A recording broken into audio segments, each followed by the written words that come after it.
Et comme tous les vendredis, nous retrouvons maintenant le président du consistoire de Paris. Bonjour Joël Mergui et Shabbat Shalom. Bonjour et Shabbat Shalom dans un moment extraordinaire que nous vivons dans cette période des fêtes de Tishri, dans cette période de spiritualité, dans cette période de retour, dans cette période de Shuvah, dans cette période où nous voyons les synagogues se remplir, et c'est extraordinaire, c'est l'appel que nous faisons depuis maintenant plusieurs mois, de se dire que nous avons une responsabilité d'être à la synagogue, de soutenir nos synagogues, de transmettre dans nos synagogues. C'est une période aussi où on doit, avec beaucoup de force, penser au mot reconnaissance. On a beaucoup entendu parler de ce mot ces derniers jours, et la reconnaissance, il ne faut pas qu'on associe dorénavant et dans notre histoire ce Rosh Hashanah 5786 avec autre chose que la reconnaissance qu'on a pu avoir cette année envers Dieu, envers l'État d'Israël, envers celles et ceux qui se battent au quotidien pour les Juifs, pour l'État juif, mais pour le monde entier. Nous avons une reconnaissance. Et puis il y a la reconnaissance envers Dieu, parce que à travers les millénaires de notre histoire, combien de fois on nous a trahis, combien de fois on nous a abandonnés, combien de fois on a essayé de nous assassiner, on nous a assassinés, il y a eu la Shoah, il y a eu le pogrom du 7 octobre, mais nous sommes là. Jamais nos synagogues n'ont été aussi fortes, jamais l'État d'Israël n'a été aussi fort, jamais la communauté n'a été aussi impliquée.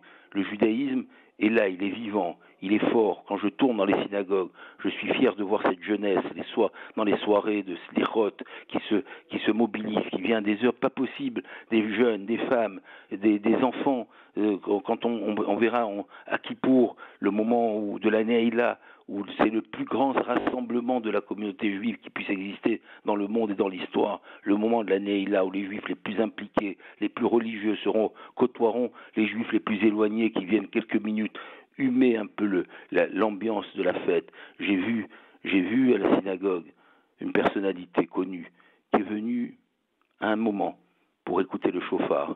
Elle est restée, elle a fermé les yeux, elle a écouté le chauffard, elle est allée embrasser le Echal, et puis elle est partie.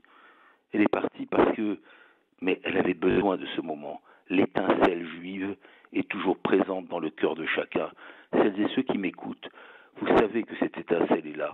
Alors des fois on a la flemme, on se dit, bon, la synagogue c'est pas pour moi, on manifestera dans la rue, on a d'autres actions sociales, on a d'autres actions communautaires. Oui, c'est bien, il y a beaucoup d'actions, mais rien ne peut se faire sans la synagogue. Alors dans cette période qui est propice à la reconnaissance de Dieu, à la reconnaissance de l'importance du judaïsme, à la reconnaissance de l'importance de la transmission juive, et ce mot reconnaissance doit être associé à rien d'autre qu'à cela pour nous juifs dans cette période.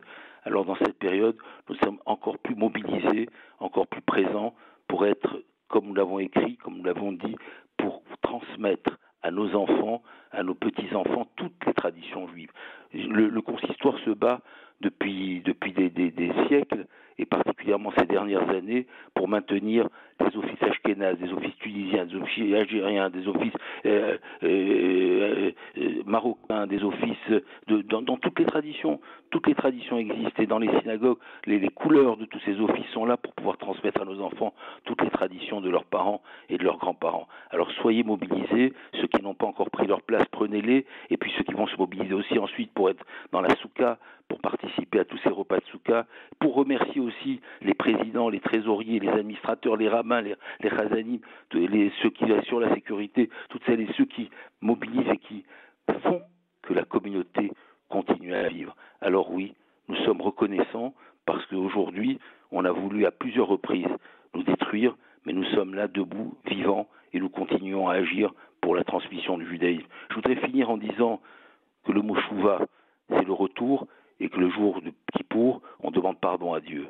Est-il possible de demander pardon à Dieu si nous n'avons pas nettoyé dans notre cœur les rancœurs qu'il peut y avoir entre les uns et les autres, entre nous, entre frères et sœurs, entre parents et enfants, entre amis, entre collègues?